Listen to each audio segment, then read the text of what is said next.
Hey, we're back at the top again today on the road to Pokemon Sun and Moon, and we're back in the news a little, unfortunately. So, I thought we'd go back and look over a type and see what Generation 7 can do to improve on it. This is the 12th episode in the series, so if you haven't seen any of the others, well, it might bug you. Today's type is the type that you guys wanted to see the most, the type that bugs you the most, the bug type. And these repetitive words might bug you as well. Anyways, time to see how Pokemon Sun and Moon could improve this type. Let me just get this one out of the way and combine them all into one part. Stats on these bug types are on the worst end of the statistical spectrum. So, where to begin? No bug types have higher than 100 base HP, the highest being Yanmega at 86. The rest of the stats are okay and decent. But this is about stats, offense and defense.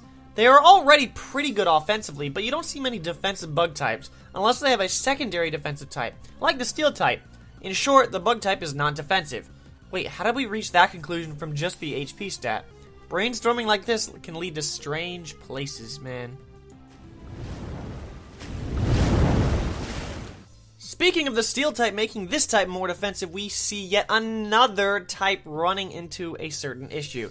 Now I know in this instance, since they all look like bugs already, you already know that they are a bug type, but hear me out. The bug type itself does not make each bug Pokemon great. It's the second type on said bug types that make the Pokemon. Just look at the primary bug Pokemon in the game. The only decent one really is Excelgor, but he can be stopped in many different ways. Part of why you don't see many bug-type sweepers around is because the bug type is resisted by 7 out of the 18 types in the Pokemon universe. I don't know about you, but why is a type resisted by nearly half of the types we have? I know the grass type shares the same problem, though I did cover something related to the type effectiveness chart in that video. But really, it's no wonder you hardly see people locking themselves in the Megahorn as they are trying to sweep with a Scarf Moxie Heracross. It gets more risky because then you're stuck in there Mega Horning a steel type that they bring out after your first KO. Okay, with the last type video I posted, people were saying that Mega Evolutions can't be gone. So just to keep things even, we'll have one Alolan form and one Mega Evolution. We'll first start off with the Alolan form that everybody has been wanting ever since Mega Beedrill was a thing, which is Butterfree. Everyone has wanted a Bug Psychic Butterfree. Now, I don't know what Alola might have done for Butterfree to adjust it to this habitat, but look at their reasoning for Raichu. They slap on the Psychic type and say they don't know how it got it. But then again, Butterfree does get some Psychic moves, so maybe the Tropical Air brought it out. As for the Mega Pokemon for the Bug type, I could very well see Yanmega get one, and not because it already has Mega in its name. Basically, this Pokemon needs something that it has always needed, and would make Flygon jealous beyond belief. The Dragon typing. I mean, just look at this design from DeviantArt user Wassa! It's a big dragonfly. What else should be said? With access to Dragon stab moves, Yanmega would fly up the tier lists as it would become a force to be reckoned with.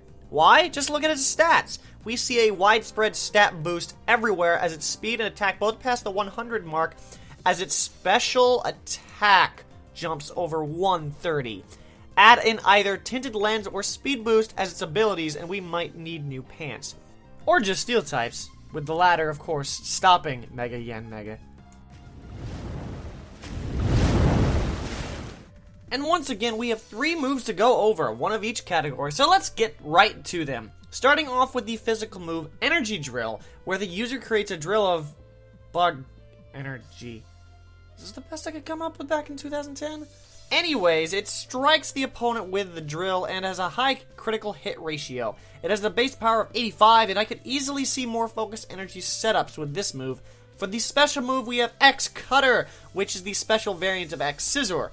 Basically, they use the same style of attack, but instead of striking the opponent, the user creates a wave of energy to slash the opponent with. It also has an 85 base power, but unlike the last move, has a regular chance to score a critical hit.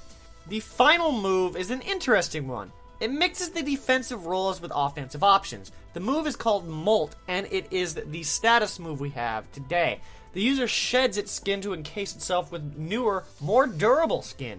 The user boosts its defense, special defense, and speed by 1 stage. How this can be used in battle will be interesting to see. Or it would if it was real.